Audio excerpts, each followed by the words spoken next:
Let me know when you're good. Okay, we're all good. Okay. Has Pierce given you all the details, Rudolph? Will you remember them? Yes, my notes are pristine, and I pride myself on my editing. Let's look this up, because this is a weird I just need the pronunciation. That's all I need. Eidetic? Oh, eidetic memory is known as photographic memory. They're just using a small fancy word instead of saying photograph. I see how it is. Thanks. My barely speaking English tongue appreciates that so much. Not. Yeah, the main thing is they cannot infinitely zoom or read long pages of text like a scanner. Their mental image typically fades within a few minutes or degrades once the person's looked away. It's more of like they can recall vivid things for a few minutes after they see something. Okay. But still. My notes are pristine, and I pride myself on my eidetic memory. Just so there's no misunderstanding, I do not approve of this. Yeah, this feels new. Granted, we kind of ended off right around this moment, but this feels different. Yeah. You said it yourself, Lady Steelwind. The evidence proves that I couldn't have murdered Flintheart, which leaves that child as the only suspect. We don't know what sort of tricks Timo and Stooge may pull tomorrow. Just see this as a way of securing a just verdict. There will be no need for your father to intervene.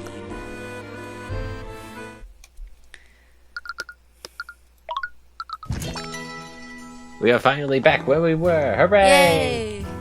Woo! Hi, Miss Tamora. Cuthbert. How did the investigation go? I didn't wipe off my hand. I feel more prepared at the very least. I don't know exactly what happened, but I have a clear picture of the crime scene. What did you find out?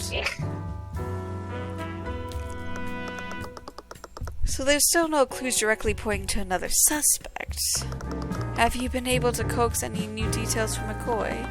She already told me everything she knows. She's not the one who killed Flintheart, Mr. Mora. I am sure of that now.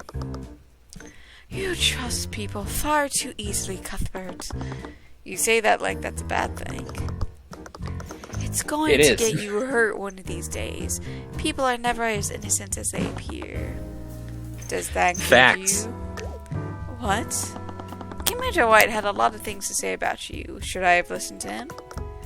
What are you trying to say? I'm saying that I never believed the rumors about you, not for a second. You saved me when I had nothing and taught me how to fight against the nobility. Everyone told me you were a criminal. I wouldn't be right here now if I had listened to them. Cuthbert, I'm not going to stop trying to see the best in people.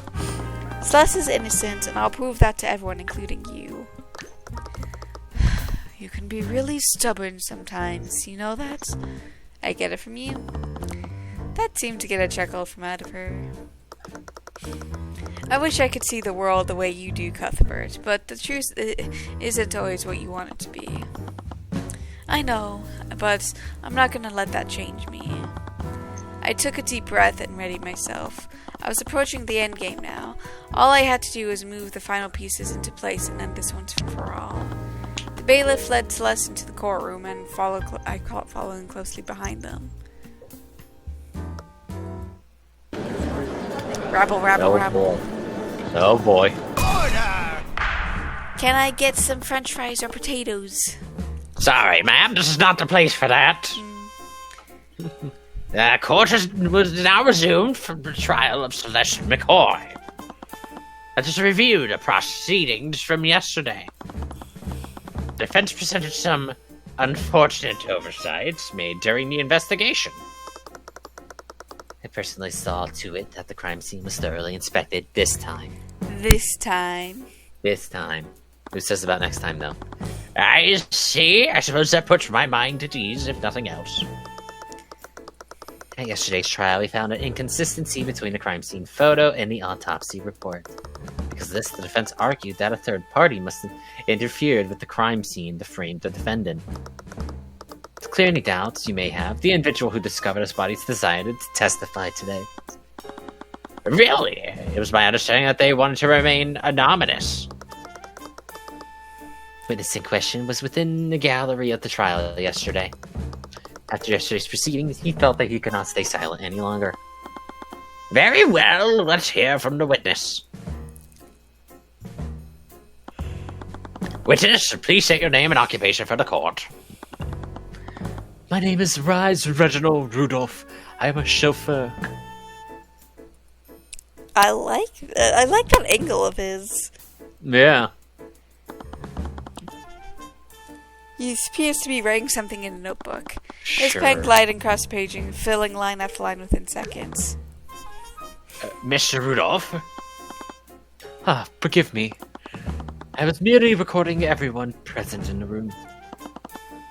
You're taking notes? I always keep clear and detailed records of my actions each day. I found out ordering the present naturally begins order to the future. What? With such detailed records, your testimony about the defendant must be thorough indeed. Unless you just started doing it today because of the fact. Actually, I witnessed much more than just the defendant. I saw the crime as it was being committed. I wrote down everything that I'd witnessed. What? If what you're saying is true, why have you waited until now to testify? We had initially concluded that the evidence alone was decisive enough. We saw no need for Mr. Rudolph to testify. However, that clearly changed after yesterday's trial. There's no way the prosecution wouldn't use an eyewitness testimony from the start. That'd be another reason why he didn't take a stand yesterday. Very well, Mr. Rudolph. Please testify to the court about what you saw on that night. Where were you on the night of the 23rd? Where were you on the night of the 6th? I was... Out. Excuse me? Excuse me? I was transporting a client in my carriage that evening. We were driving by the McCoy Tavern when we heard a disturbance. This occurred at 1:08 a.m. Worried that something was amiss, I walked into the establishment to see what the commotion was about. Pardon me, how provocative. Shut up. It was when I saw the defendant lit by a blue glow in the dining room lights. She had stabbed Flintheart, and her sword was shining a magical energy. We know that the spell glows at a yellow energy, not a blue energy. Yeah. She pulled her sword from Flintheart's back. As he turned to face her, she stabbed him again in his chest. She soon realized that I had witnessed her heinous crime. She dropped her weapon, still impaled in Flintheart, and fled the scene. Incredible! If everything occurred just as the witness described, I see no room for debate. Of course, the evidence has always been irrefutable. I didn't remember seeing another carriage when I left to look for Celeste, but it was pretty dark. I could have just missed him. Celeste, did you see him when you left the tavern? No, I don't think I ever met him before. Does that mean what I think it means? We shouldn't jump to conclusions, but he did testify that you saw him. He's clearly lying. I just need to find out why. Defendants may now begin their cross-examination. Well, we know exactly what it's... Oh, yeah. With magical evidence, we know that this makes a yellow radiant glow rather than... Objection! Your Honor, it's clear that the witness testimony is contradictory, and this piece of evidence includes it. No? What? Yeah. Oh, maybe press him on it? Yeah, I guess. Sounds certain that you saw my client and the victim. How sure of you was it when you saw them?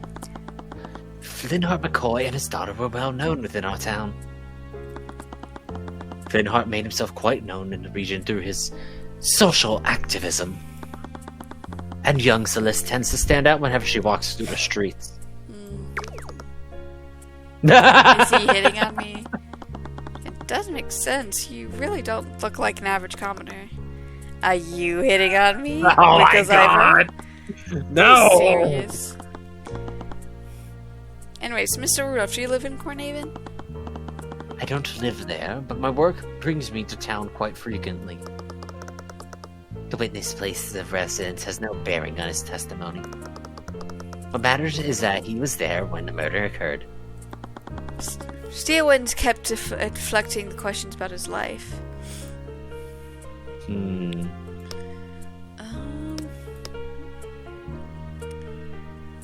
Blue glow of the oh, because it's blue glow of the dynamite. Wait, no! We just presented the wrong... Broken power cell! Yeah, we literally just presented the wrong piece of evidence. Oh, we were so we presented like, oh yeah, the lights are blue. That's clearly not right because the light it's yellow. Wait, yeah. No, it's because the power source of the There is no light, you idiots. Rudolph, you testified that you saw my client murdering the victim. And you supposedly saw her casting magic while doing so? Yes, I could never forget such a grisly sight. The moment was buried into my memory. Well, I see. It's funny that you say that. What makes you say that? Because the entire testimony is a complete lie. What? Are you accusing the witness of perjury? Surely. Excuse me. I put hands up in the air. Surely you know that such accusations can't be made lightly, Mr. Cuthbert. Miss Steelwind, the dining room lights are artificially devices that are powered by an arcane power cell. However, the same arcane power cell was broken during the time of the murder. Those lights had no energy and the room would have been pitch black. The witness couldn't have seen anything, much less a homicide. Wait, I can explain. There's no need, witness. We could have easily seen another light source, and the McCoys probably lit a candle or lantern because of the blackout. The witness clearly described the source of blue light. It would have made a candle or lantern would have emit a color like that. Then the witness is clearly mistaken. The witness records everything he sees in his notebook. He even remembers the exact time of this encounter occurred. So why would he be incorrect by such a clear and obvious detail? No, what the witness saw was some form of magic. Due to the lack of power, it couldn't have been artificery. It must have been an arcane spell. That's it. Witness? I was mistaken about something. Please allow me to revise my testimony. Mr. Cuthbert, what are your thoughts? If he thinks he saw something different, then it's only fair to hear him out.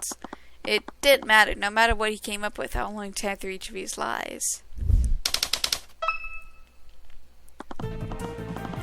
I remember now. Yesterday they said that Linhart was killed using magic, yes? I must have seen Miss McCoy channeling a magic spell. The spell was called Mage Blade, wasn't it? That's it. The blue glow I saw was created by Mage Blade. This is where the spell now comes. we use it. I see. So the blue light that you saw came from the defendant's magic. Mr. Cuthbert, excuse me! You may proceed with your cross-examination. With pleasure. What's with that leg slap? That's not a leg slap. That's me just slapping my hand. Leg slap would be louder.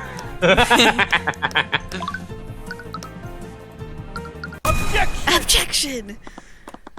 Rudolph, you don't know much about magic, do you? Of course not. Are you trying to say I should have recognized Celeste's Mage Blade? No, I admit that you probably wouldn't have known what Mage Blade looks like. But that's exactly where you made your mistake. My mistake? Rudolph, if you were aware of how Mage Blade worked, then you would have known that the spell emits a yellow radiant glow. Which means the blue glow you saw couldn't have possibly been Mage Blade. This is ridiculous. What is the significance of seeing a blue glow instead of a yellow one? It's extremely significant, prosecutor. If the witness saw a blue magical glow, then you must have witnessed a different spell at the scene.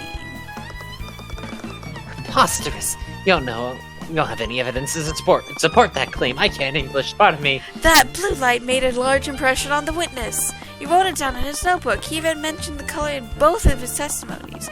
I find it hard to believe that he mistakes something like that.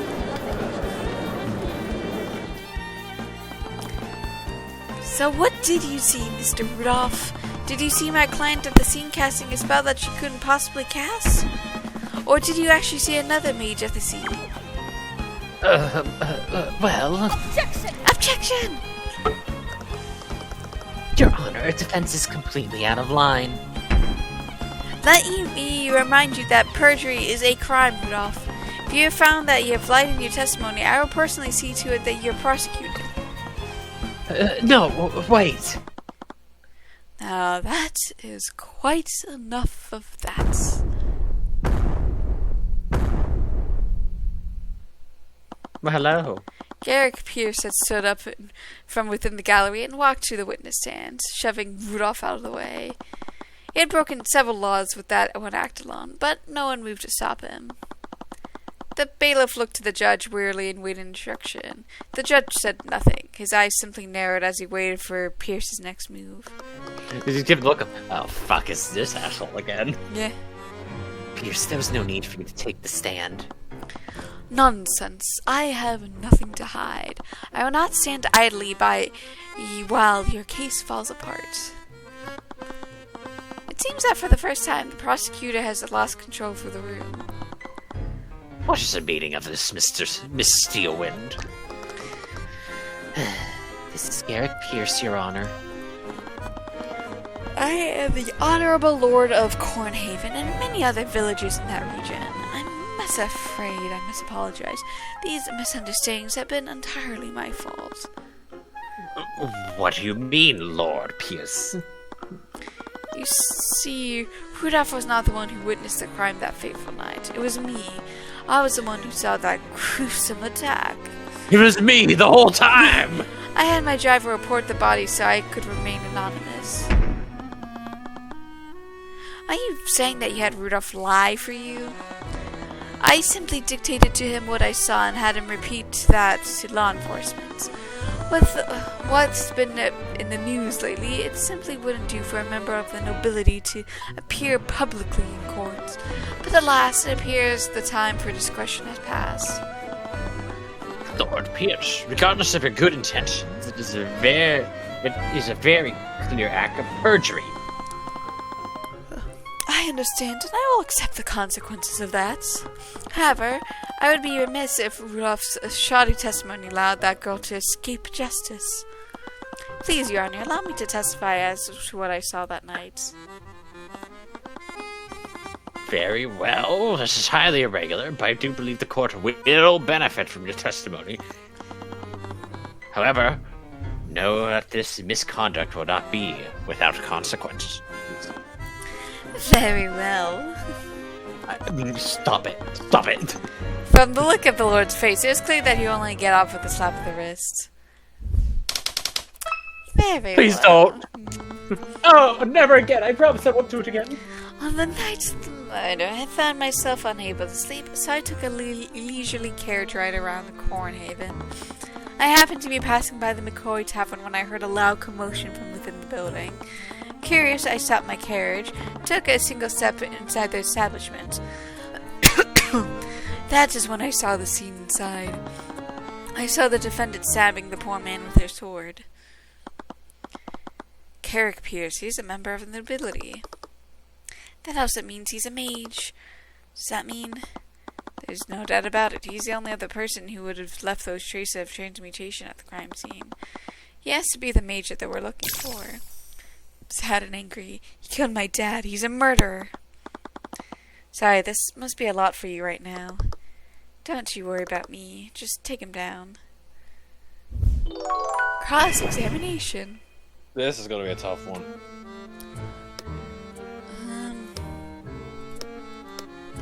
I feel like we just need to press.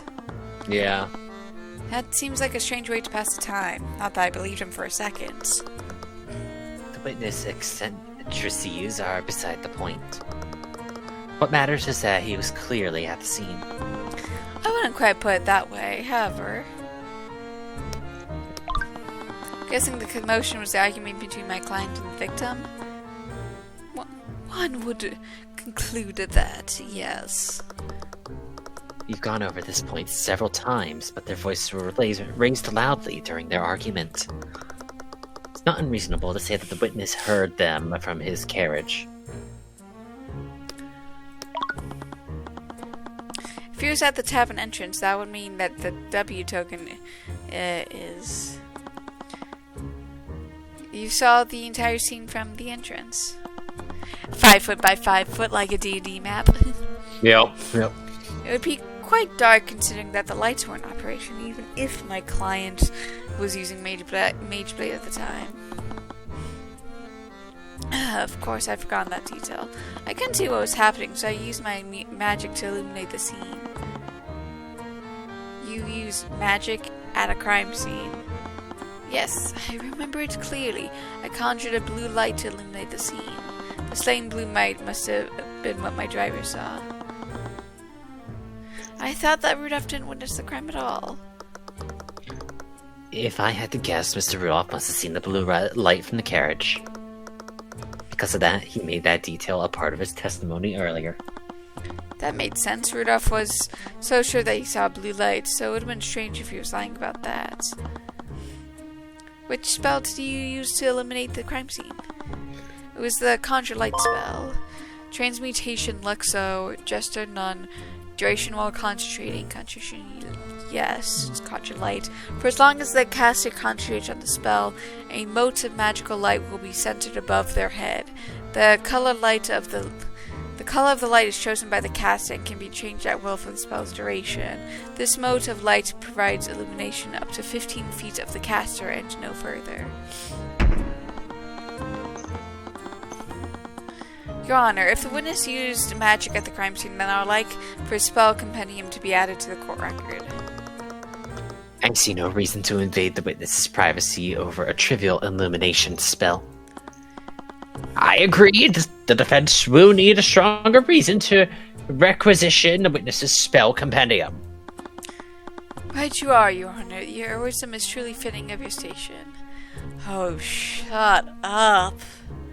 All I can see is him just doing the villain laugh, arm on the side of his mouth. Guessing that seems like a pretty significant detail to forget. For you, maybe, but for practice mage magic myself, using magic is as natural as moving my arm.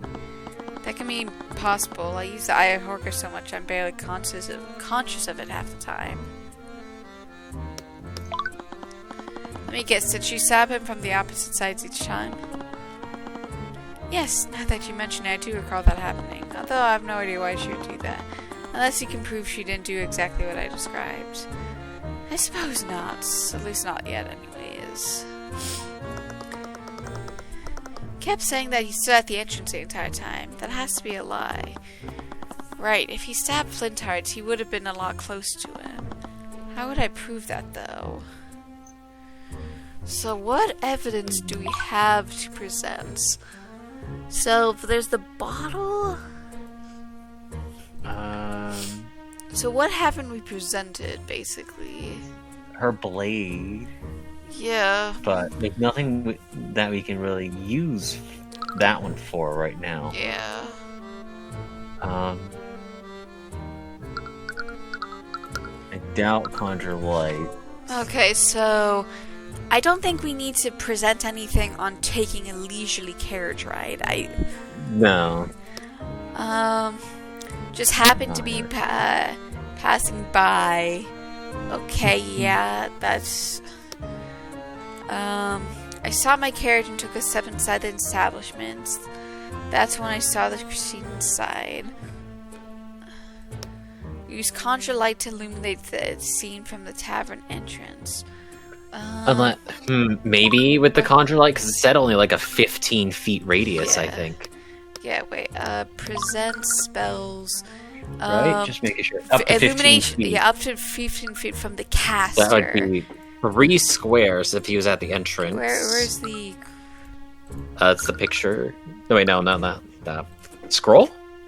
Oh, yeah. Scroll, yep. And 1, 2, he was... 3. Yeah, so that... Yeah, that would be up to there. Yes, I feel like we need to present The Conjure Light. Yeah, I feel like we need to present the spell.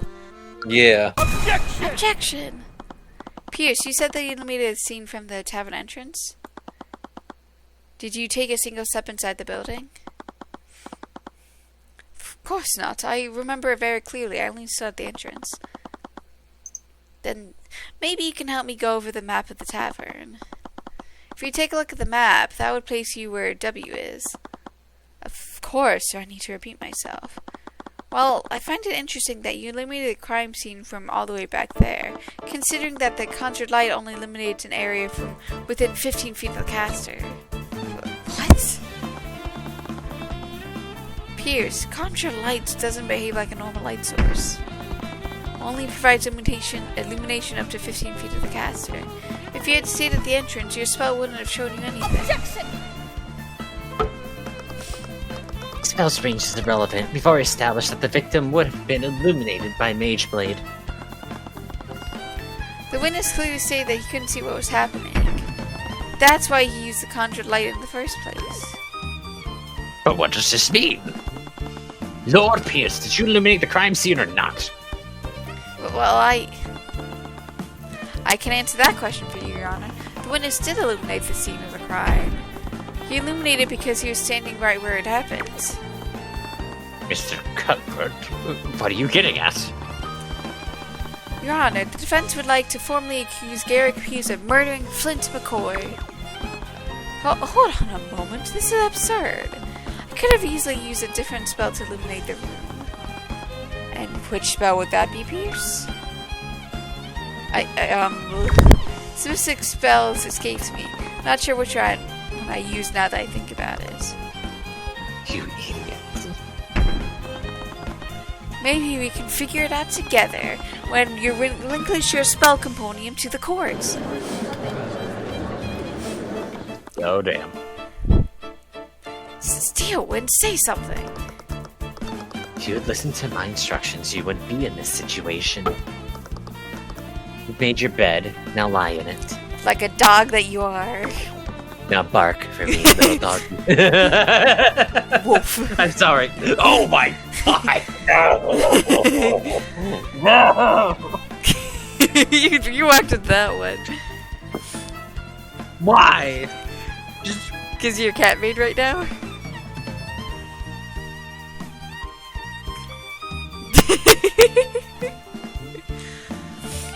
Steelwind, you treacherous.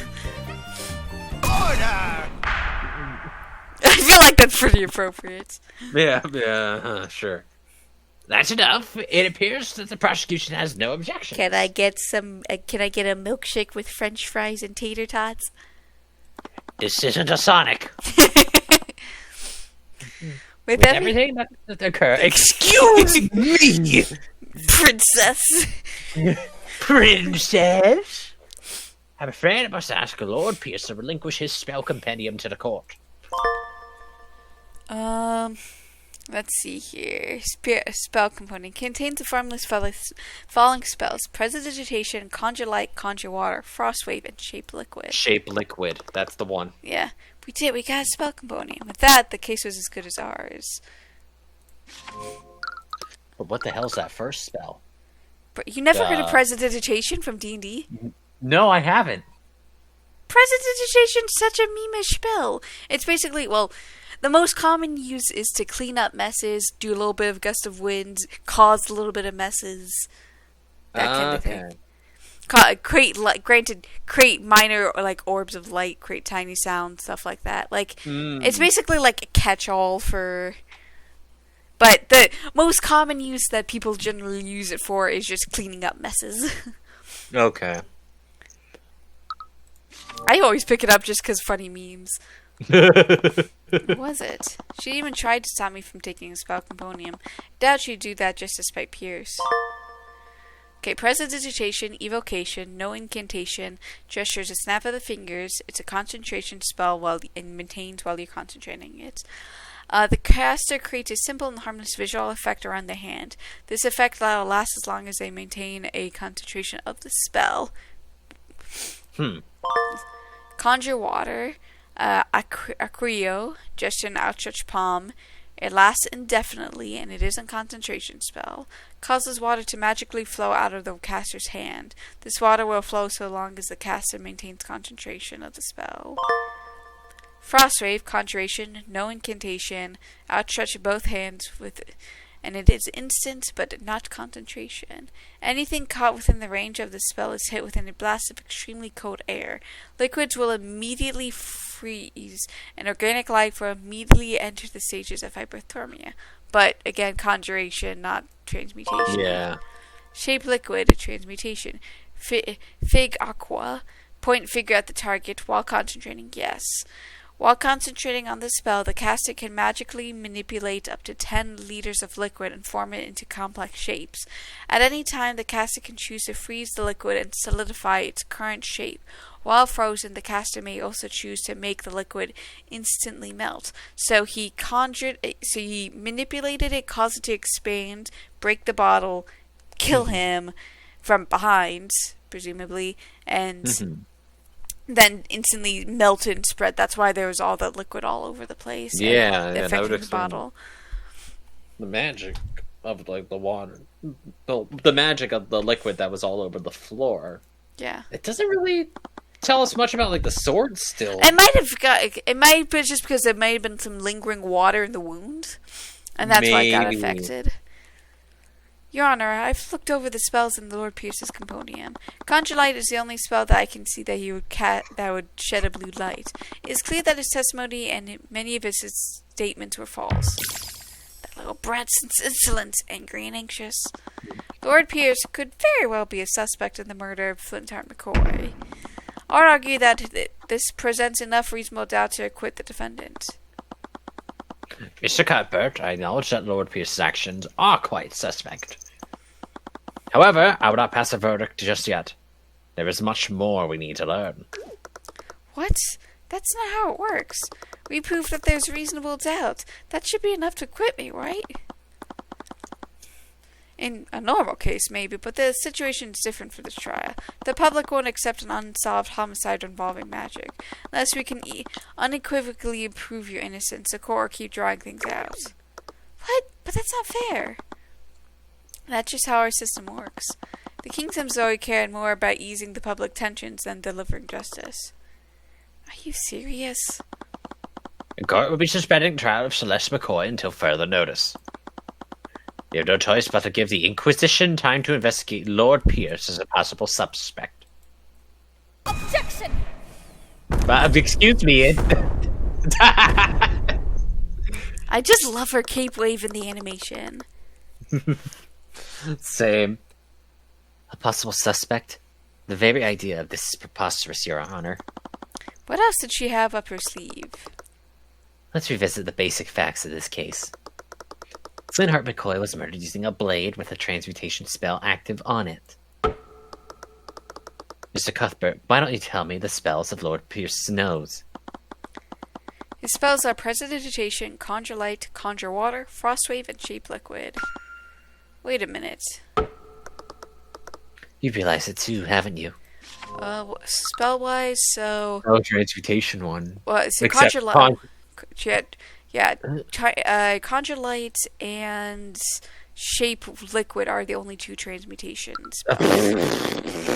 I completely forgot. I literally read that was a transmutation one, and then I've just it left my brain in that instant. Yeah. This doesn't know any transmutation spells that can be channeled through a solid object. Okay, that part's true. Yeah. That can't be right. Ha! No, jeez! You're right. You're absolutely right, Sylwant. I see. Goddamn, my man. Calm down. You're not a villain. Or are you? If all that's true, it would still leave the defendant with only as the only possible killer. But he was the only other major. It has to be him. But he doesn't know any transmutation spells that could be cast on your sword. You can't prove that he stabbed him while using magic. Wait, how did he do it then?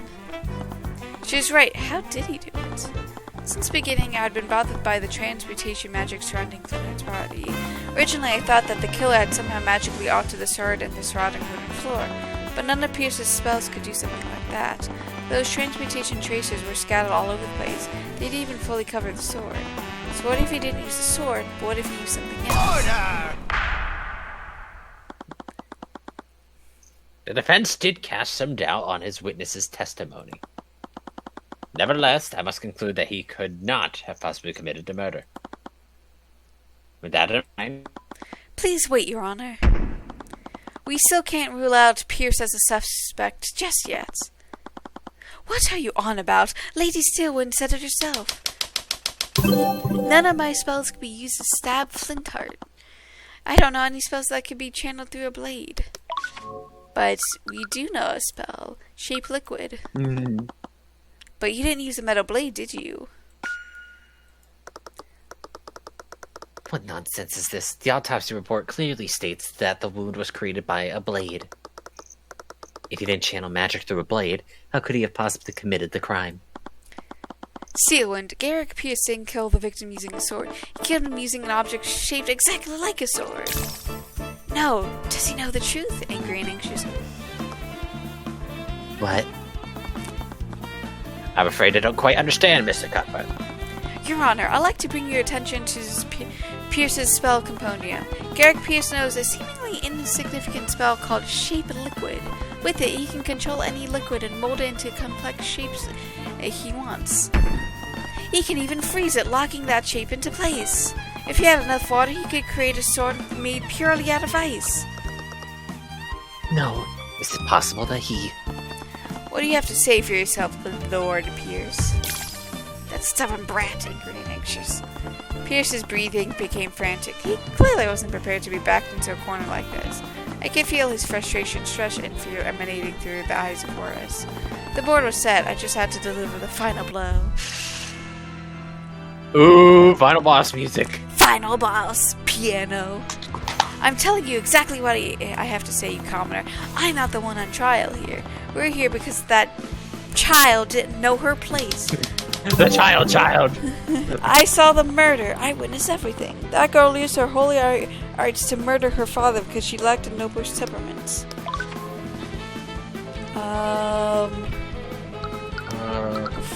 Wait, okay, so I saw that. I witnessed everything.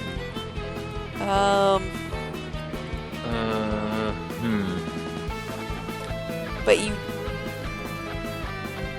didn't see everything, though.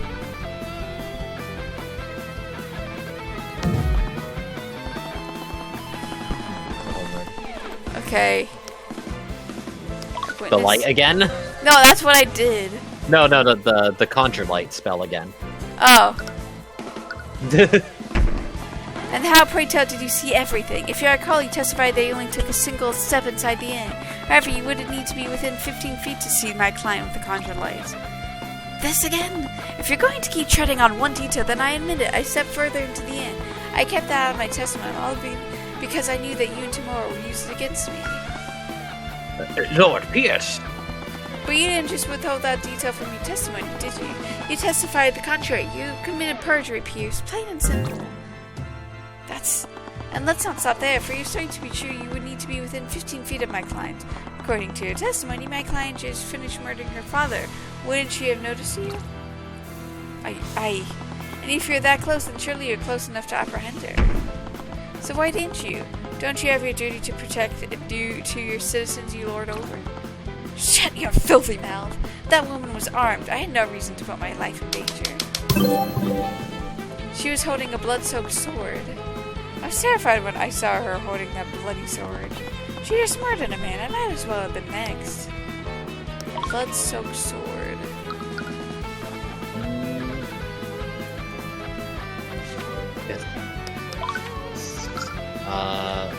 Maybe the sword?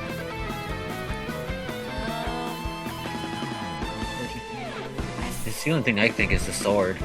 Yeah. Magical properties. Yeah, because it's the... She was holding a blood-soaked sword. So...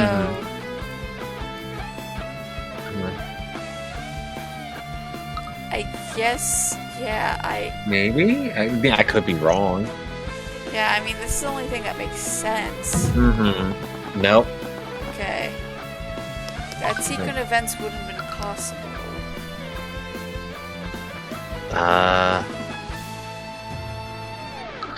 Ooh.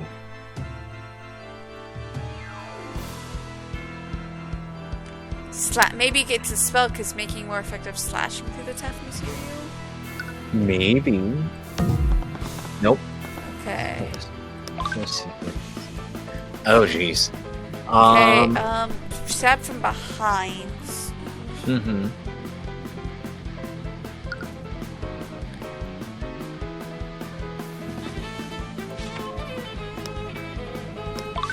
Well, would it be the crime scene photo? Because it's clearly slapped within him. Maybe. I mean, but that... Okay, I guess I was right. Yeah, that can't be right. This photo of the crime scene shows that the sword was left inside the victim's body. How could she still be weirding if it never left the body? What? Damn you! Seawind, why aren't you saying anything? What? Steerwind froze. Even when I had the advantage, she always maintained her usual poise. But now she was scrambling for something to say. Nothing came to her. Lord Pierce, please calm down. How can I remain calm when the charlatan's trying to frame me? This is a complete travesty. I came here to reveal the truth and testify against a criminal. And what do I get instead? Slander from some lowly peasants. You talk about justice, but he committed several acts of perjury to twist the outcome of this trial. You don't care about justice. You came here to cover up your own crime. You filthy little... So admit it, Pierce. You created a makeshift sword with a shape like twig and used it to impale Flintheart. You shoved my client's sword into the wound and while the remnants of the real murderer were melted. You thought it was the perfect crime, didn't you? Wait, what did he just say? Happy, angry, or anxious? Uh-oh. What? Oh, dear. Lord Pierce? My apologies, Your Honor. I realized something absolutely hilarious. The defense has put forth an interesting theory, but there's one problem with it. And what's that? I think you said it yourself. You shoved my client's sword into the wound while the remnants of the real murder weapon were melted. You thought that was a perfect crime, didn't you? You're right, it would be the perfect crime. Because any evidence to support that theory would have evaporated without a melted blade. What? No. He was right. Magical traces don't spread through physical contact. They only detected on the objects they cast on. If he used the blade of water to kill Flintheart, all that water he used to make the sword would have evaporated by now. That would mean there'd be nothing left of the murder weapon. You spun quite the tale here today, but in the end you don't have the shred of evidence to support it, do you? You have nothing! Isn't there anything you can do? It became quiet. I'm thinking this is where we either present the wine bottle or present the crime scene photo. We just did the photo. Well, that was because what we thought was correct. Yeah. I became quiet, thinking through each piece of evidence I found. They all fit into place except for one piece. Why isn't he saying anything? Is it really hopeless? Tyrone? I knew where she had disappeared. She probably saw the look on my face. It was familiar to her. It was expressed the same quite clearly I had every time I defeated her. I wasn't sure how, but there was something left of the murder weapon. Otherwise, there wouldn't have been any trace of transmutation of the crime scene. What is this? You glare at me all you want. It won't change the fact that you lost. I despise people like you. You twist the kingdom's law to serve your own ends. You trample on the lives of the people you're supposed to be serving and protecting. But as long as I'm standing in this courtroom, I'll never let that happen again. Naught can remain concealed. What did I just do? I can feel my head being dragged into the ground. It felt like it was ready to burst. At the same time, I felt an extreme sense of clarity. It was as if nothing could be concealed from the eye of Orcus now. Can't believe that peasant, he pushed me this far. Once again, I saw Pierce's thoughts, but the sensation felt sharper than it usually was. I could read his mind reacting to mine, as if it was a pond rippling around me as I stepped through it. I wonder, could I reach further and pull something I could use? You've activated a new ability through the Eye of Orcus. You can temporarily project items into the witch's mind and their thoughts about it. These thoughts can sometimes reveal new information and grant you insights. Fill the insight gate to proceed. Yeah. After all the trouble I went to, I can't believe that boy figured out which spell I used. Well, no matter. It's as if there's no any evidence that implicates me. I'm lucky that old fool had that bottle of water with him. A bottle of water? Well then, as riveting as this might have been, I believe it's my time for me to be on my way. Now wait a minute, Pierce. What is it now, you cretin? I'll say it as many times as you need to hear. There's no evidence of a liquefied weapon at the crime scene. You're right, Pierce. If you lose shape liquid on a body of water, the murder weapon would have been evaporated entirely. Bravo, you seem to finally gotten that fact through your thick head. But let's not get over your head of yourself, Pierce. What if you didn't use shape liquid on a body of water? What if it was another type of liquid? What are you going on about? Pierce, shape liquid just doesn't work on just water. It works on all kinds of liquids. There was a shadow bottle next to the body. The liquid he used to form the murder weapon, it came from that bottle, didn't it? You're probably wary of leaving evidence at the crime scene. You must have decided to use any liquid you could find there. Luckily for you, the victim was holding the perfect quantity of liquid in his hands. That begs the question, if we had someone analyze the broken pieces of this bottle, would we find any traces of transmutation magic? Ha!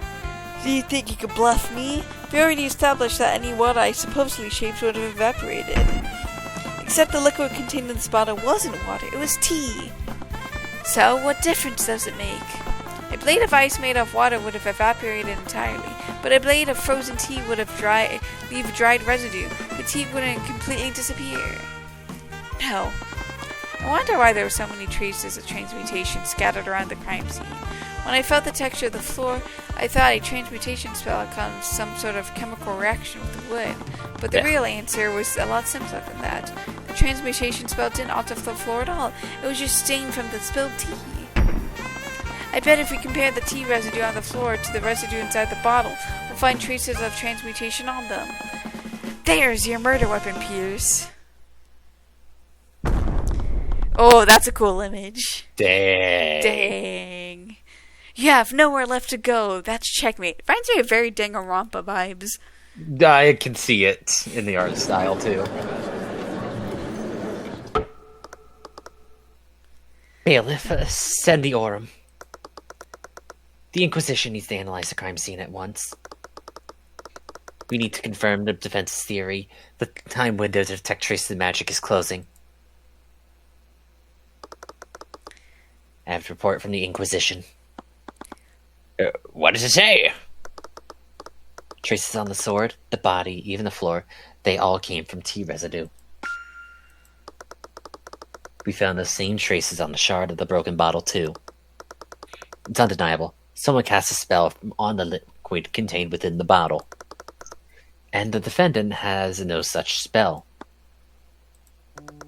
You really did, didn't you? Why? As if someone like you would ever understand. Understand? You murdered my dad! Murdered? Murdered! I murdered her. Can't believe it, she's dead. Her smile and her voice stopped. He was the one that... He murdered his sister! Oh, wait, that makes a lot of sense. It was freaking... Did they say it was around water? Yeah, it was near water. Oh my god. We should have seen this. I mean, to be fair, we didn't know until he got the spell-shaped water. Until just even then, we still should have clocked onto it. I mean, to be fair, we're like, oh yeah, like... normally they do, like, most detectives' cases don't usually, like, draw a connection from something that happened in the past, super far time, to now. At least with Ace Attorney. Yeah. Damn. Her smile, her beautiful voice, it's all gone. I deserve death. So he purposely did it so he would get locked away. Maybe. But he wanted to try, but then after, almost immediately, he started to feel regret and had the thing for it. That explains some of the shifts of the thing, too. Yeah. And he's known as Frederick, too. That's his... I think that's his dad. Yeah, stop this nonsense. Father, you're grieving, but it will pass. She was only a commoner. And that's his daughter, too. I think... That was the guy's sister, actually. No, I think Celeste is his kid. Oh. What makes you think of that one? I mean, I don't see it. yeah. Well, no, he's only 18. Never mind. Yeah. I thought he was older. I honestly thought he was older. No, Father, I loved her and I killed her. Yeah, so he murdered her when he was like 8. Mm-hmm. Garrick, you sweet innocent child. Flowers may be beautiful and bring joy, but do you call it murder when you accidentally step on one? These people, these peasants, they may resemble us, but you don't know how deep in your hearts that they aren't like us. What? You have the Scale Lord's favor, and they do not. They are created to serve us, to be utilized by those of us who matter. Father, so don't fret over so much of a simple commoner. By next month, you've completely forgotten about that wretched thing. How could I have been so blind? She was a simple flower, nothing but a worthless peasant. They're all just peasants. No, he is older. Oh, I was showing his age at the time in the thing for some reason. Now it says he's 38. Yeah. Is That's it murder to protect my kingdom? Yeah, no, yeah, now it says it's 38. So, Celeste could maybe be his kid. Maybe, I guess. Is it murder to protect my kingdom? Is it murder to pull weeds before they blight my land? That fool of a man was spreading poison, and I did my duty by removing him. You're a monster. I'm a nobleman, a chosen vessel of the Lord's Scaled Lord's will. You're nothing. Do you honestly think you can indict me? My words carry more power than 100 of yours. Bailiff, escort Pierce to a holding cell. Steerwind? First-degree murder is punishable by execution. Yes, slay. I suggest you remain silent, lest you incriminate yourself further. Slay. You can't be serious. You, of all people, must understand the position I was in. Your father knows what it takes to maintain order, if not for me. Shut your insidious mouth. I will never understand your sick, disgusting mind. I'd sooner slit my own throat. Dang! Dang! I agree with you that dang. Yeah, yep. Well, what are you all waiting for? Take him away. Yes, take him away at once. Can't believe it. We actually won. Tyrone, I know, Celeste. Tyrone. Teary-eyed, you threw her arms around me, embracing me tightly. I just stood there, wide eyed, looking toward the gallery's members who were staring at us. Aww. Barf. Do you ship it? Maybe. I kind of ship it too. I don't know if I formally ship it yet, but as a maybe ship. Yeah. I was unsure where to put my hands. Yeah. That was remarkable. Miss Mora, I'll be honest, when I realized the murder weapon had evaporated, I thought that was the case was over. You did a great job of turning that around. It was just luck. If he had used water, things would have ended very differently. It had nothing to do with luck, not this time. You were able to deduce which liquid he'd lose, and you did by just looking at a few shards of broken glass. I knew your detective skills were good, but that was incredible. It wasn't just deduction, though. I did something with the Eye of Horcus today, something I'd never done before. I had an amazing ability, but I was starting to realize I knew next to nothing about it. If I wanted to use it effectively, I needed to learn more. You're all quite lively. Excuse me! Yeah. I heard that. There's no need for such hostility. Though I wouldn't expect any less from the Hound of the Eye Taker. What did she mean by that? I glanced at Miss Tamora, but she avoided eye contact with me. It was subtle, but her posture stiffened. Her brows clenched ever so slightly. I I couldn't see any thoughts through the eye of Horus. I must admit, I was hoping to test my mind against yours directly. However, your protege proved to be a worthy adversary. Is this some kind of game to you? You almost condemned an innocent girl to death. The courts operate by having two powers of opposition. When those powers are balanced, justice prevails, just like it did today. Your victory today was just the system working as intended. Heh, working as intended. You know very well our system only exists to protect your people. You act as though as sanctimonious as you want. That doesn't change that with each passing day your father butchers more and more innocents. I know. But I'm not my father. I walk a different path. I have no... I know you... But wait a minute, excuse me! I know you have no reason to believe me. So I'll just let my actions speak for me. I look forward to doing battle with you again, Tyrion Cuthbert. Steelwind, why did you arrest Pierce at the end of the trial? I don't understand. He was right in a way. You didn't need to do that. He openly admitted to first-degree murder. Why wouldn't I have him arrested? Never mind then. I'm also looking forward to facing you again. Good. I hope to see you soon. I still couldn't tell what she was thinking, even with the eyes of Horus. She definitely wasn't a bloodthirsty killer that her father was. Well, that kind of killed the mood, didn't it? Oh my god, enough with that! Not at all. I think we should celebrate. What are you thinking? There's this high-class restaurant in the upper quarter of Rathel. They usually only serve nobles, but they'll let anyone in if they have enough gold. Wait, do we have enough gold? I have some connections with the staff there. Don't worry about it. Okay, bomb off this. These last few Onward. days marked the beginning of my journey into the world of law and magic. My justice system was broken, rotten from the inside, but I have a voice now. I'll never stop fighting. With my skills in the Eye of Horus, I knew nothing could stop me. Or at least that's what I hoped. This feeling, I knew it! His radiant soul is finally ripe for the reaping. Even the small speck of the time has felt like an eternity. I can't wait any longer. I can't see what wretched light drains from his eyes. I'm guessing that's the mysterious girl. Mm-hmm. Do you want to be Lloyd? Sure, I think I got one for him. I will let you do your thing. Okay, I'm gonna make a note for... just to add a note for... let's see here, because I definitely... I got one. What? I got one. A really good voice. What? Oh, you'll see it.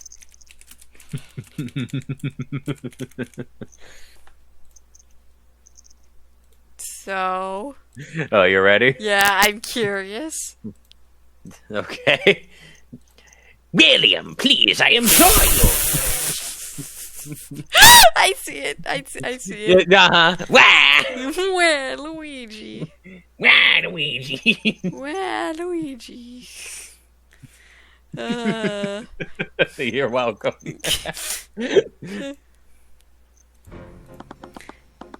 I know you're excited, but don't you think we are moving far too quickly? Lloyd von Sanctus. Occupation, Duke, age 45. The head of House of Von Sanctus and the Duke of Commerce. His noble house is one of the 4 pillar families. His family is responsible for managing trade and commerce throughout the rival guard. Oh, God. Should I be William, or do you want to be William? That's up to you. I'll be William, I guess, just for the time being, and Okay. We'll go from there, I guess. Okay. So let me just adjust placement of things, because of our list of William Frigga. We'll see where this takes us, I suppose. Nonsense, everything has been going according to plan. William Frege, age 62, Duke, head of the House Frege and the Duke of Finance. His noble house is one of the 4 pillar families and responsible for tax collection and the exchange of resources. House Frege owns and controls every banking house in Rivengard. Ah, the bank man. Yeah. Lloyd Von Sanctus shifts nervously, his rat legs posture practically shuddering. William Frege, on the other hand, only seemed bothered by Lloyd's incessant chittering. They both had the sass of Duke, but only William Ward rather than the other way around. I have advocated for the Arcurians more than anyone else. I haven't had enough time to look into them. I really love both of their outfits, and I love the stained glass window too in the background. Yeah, that's a very pretty stained glass. The Arcurians are efficient yet simple folk. The only what? The void. The only thing they care about is filling their coffers, and I'm quite proficient in that language. I'm being distracted by this. Look at William's the thing at the bottom. No, Oh. the part of his shirt. That's just a face at the bottom. You see it now? Wait, It's a smiling beak. give me the left part of his shirt. No. Okay, it's it's like the cape thing over Oh, down like to this where part the right text here? box is. No, Or not this Lloyd. part? William.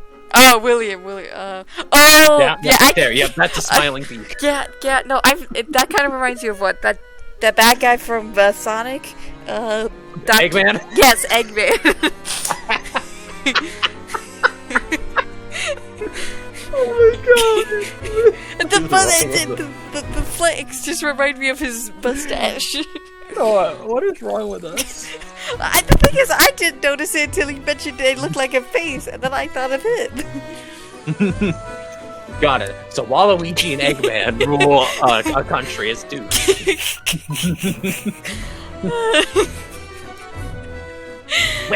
It went on the Grand General. Who do you think pays for all of his soldiers? You may be able to get you might be able to get to the ground forces, but his extended family is something else entirely. You threaten them like this, they will respond in kind. Loyalty, pun, but the same as any other commodity. I'm not gonna remember this voice later. Every house has its weak link. It is only a matter of time before I find his. And I'm already diverging from the original voice I did. William! Enough! They're both doing the This is our meeting of opportunities for us to finally put the Minister of Justice to our side. Oh. So, interesting. I will not squander it. We will take Rivengard from Lucio today. So, I'm guessing we'll meet these two later on. Oh, they aren't? Wait. So they aren't part of Rivengard? No, they are, but... No, they're the four noble houses of Rivengard, and then there's like a ruler. So the Lucio... Because Lucio is one of the four noble houses. Okay. So... And Lucio has the military might behind him. Crow his spine while he at it. You're a duke for crying out loud. Lloyd had just exhaled deeply as he followed William into the meeting room. But I'm definitely guessing, since these two look different from the rest of the maids, that we'll probably encounter them at some point. Yeah. Ooh. Whoa. She looks pretty. Okay. So I guess I'll be Coraline, I guess. Okay. Why does the maid have like a blindfold on? No, that's her hair. Touche. Coraline Sybil.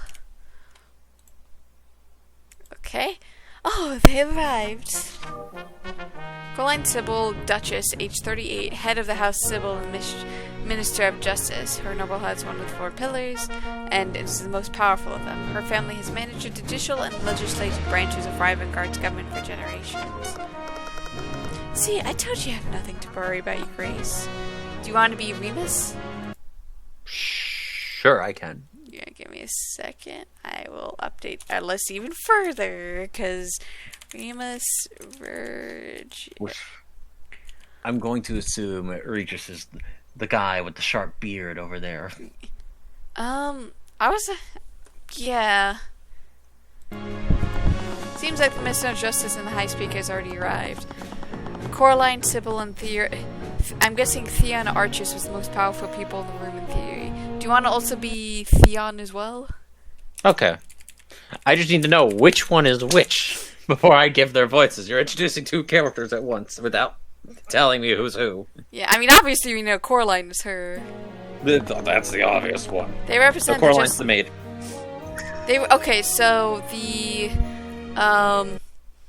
Theon is the representative of the church, which presumably is this guy. But, Okay. Because they said Coraline and Theon's name together. They represent the justice system and the church respectively, but both put their heads together, warriors in the clouds. Their dispositions made them more akin to cattle that could be easily distracted and coaxed with shiny trinkets. Coraline was always ruminating about fate and cosmos. She often confused astrology with philosophy. Theon was blinded by his obsession with the Scale Lords and his stories. Okay. William was that noble house had written half of those stories. So yeah, Theon was the guy in the middle. Okay. I was worried that something had befallen your convoy. I've been praying to the Scale Lord for your safety. I love his hat and like the accent of his staff. Yeah. Theon Archius, High Speaker, age 81, the devout leader of the Church of Bahamut. So, D&D again. I don't think I've met anyone who reveres the Scale Lord as much as he does. We miss Virgil. You two are late. He reminds me of sort of like a paladin. A little bit. Royal advisor, age unknown, a mysterious lord who appears to be close to the royal family. Apparently he's the royal advisor to the king of Wormgard. I wonder why I've never heard of him before. And he looks like he has like some type of weird scale effect. Scales, yeah. A dragon. From the looks of it, we're not the only ones. Could the Grand General not be asked to show up because of his foolishness that we've gathered? That's not entirely true. Really, what of his recent bloodbath in the countryside? Word on the grapevine says that the men tossed a clergyman from the top of the bell tower. The man so bloodthirsty we should check his pantry for the children he slaughtered. William! We've assembled here to discuss the lack of unity between the floor pillars. Floor pillars? Yes, floor pillars. Unity? Spare me!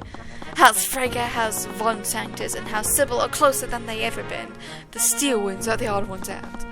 Unity requires trust, and he has done nothing but spill the blood of the people we've trusted him to protect. His recent actions have been excessive. No one here is disputing that. My dear Duchess is excessive. Merchants refusing to move caravans through the countryside. The commoners are crying for justice and turning to insurrection, something that the Grand General is supposed to be putting a stop to. The other natures whisper about us like we're barbarians dressed in fancy robes. Trade has slowed. The Scale Lord teaches that prosperity is a covenant between every man and Wyverngard. House Steelwind carries the burden of protecting Wyverngard's borders. The Bowders. My Southern's coming out, oh no. As mishandled as these situations have been, he's not massacring at these villages for his own amusement. Could have fooled me. A leader wins respect and royalty. He doesn't hold his people hostage. Mark my words, if this bloodshed continues, the commoners will revolt. These recent insurrections are just the start, and this will only continue if we allow Lucio's daughter to take the throne. So she's the princess. Oh. Okay. If we're discussing the Lady Steelwind's marriage to the Crown Prince, surely he should be a part of the meeting as well. Please, what can a bright-eyed boy contribute to this conversation? The only thing he's good for is for holding fundraising and cutting red ribbons. William, he's the heir to the throne.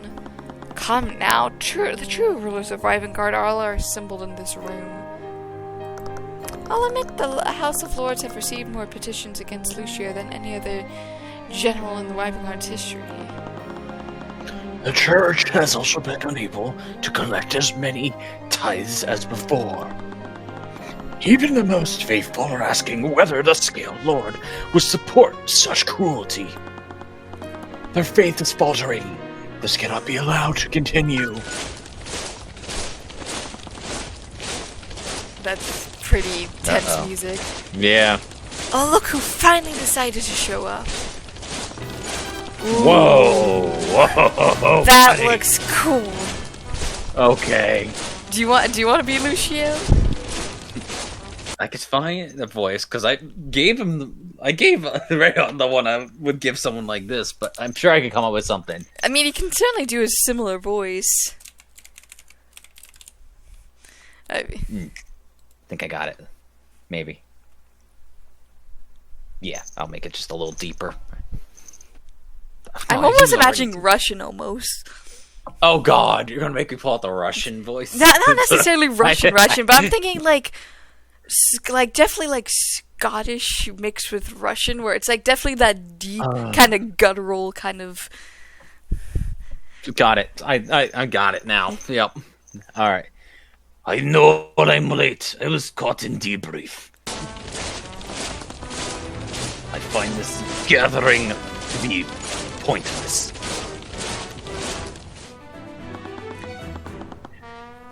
How dare you, Grand General? Have you no sense of respect? What use would respect be to ones who can't command them? Will you demand my respect, Master of Abjuration? Well, Leave him alone, Lucio. We were just discussing your recent catastrophe in the countryside. From what I've heard, the death toll has been astronomical. Did you beat your record? And it seems like each of them is a master of a different school. Yeah. That does seem like it. I'm kind of curious about a few of them. If you have something to say, then say it plainly, Frega. Let's actually look. Abjuration, conjuration, divination. I'm just an old man! None, but I'm assuming clerical healing.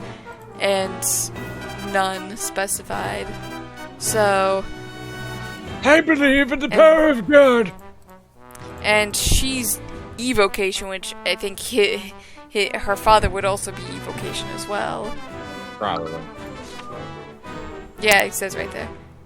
Okay. House Frega would like to move to have the Steel Wind stripped of their authority and control of the Wyvern Guard military. Lord Colonel and the Church agree with me on this matter. Is that so? I mean, House of Von Sanctus stand with House Frega on this matter. I'm sorry, Lucio, but it's difficult to argue against the reports have been saying. I will bring this matter to the House of Lords, who will hold a vote. The House of Lords should know about what my ancients have discovered. The Eastern Kingdoms have joined the Union. What? Surely this can't be true.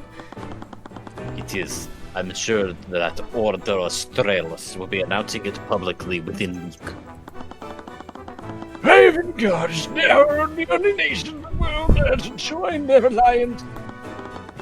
Correct. The only thing acting as a deterrent for our enemies is the high evocation magic of House Steelwind. Do you think the House of Lords will be willing to oust the most powerful war mage from our ranks? Also, this is a really wish cool I could roll battle my axe to you. Yeah. Oh, actually, that looks like a freaking dragon's eye looking at it more. Yeah, no, that's exactly what I was thinking. Oh. Lucio! Now, if you're done gnashing your fragile teeth, William, I have to meet with the rest of my house. We'll need to prepare in case the Luminites become bold enough to bring war to the western border. Lucio, wait, excuse me! Princess.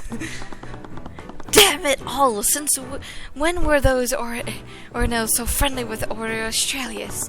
Can't believe the Luminites would suffer the company of those mud-eating savages.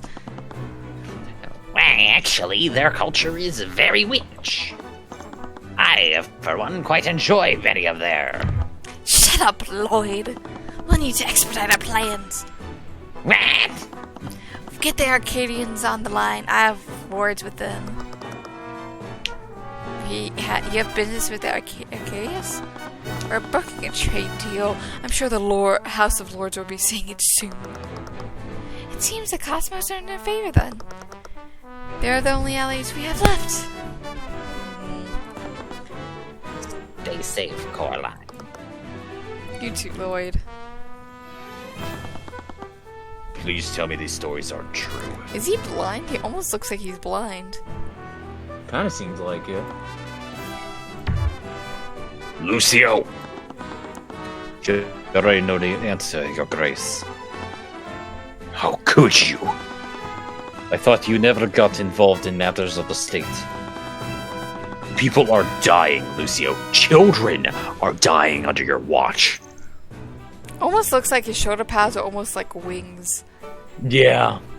He's a Dragonborn, 100%. Do you truly think me capable of such atrocities, Your Grace?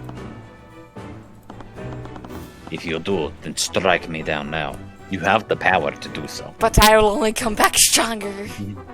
I will come back as a dragon just like you wish. You know I won't do that, Lucio. And stay out of my way. Or else meet bloody battle axe. What has become of all of you? Man, that was intense. Yeah. Oh, it's not over yet. Yeah, I'm gonna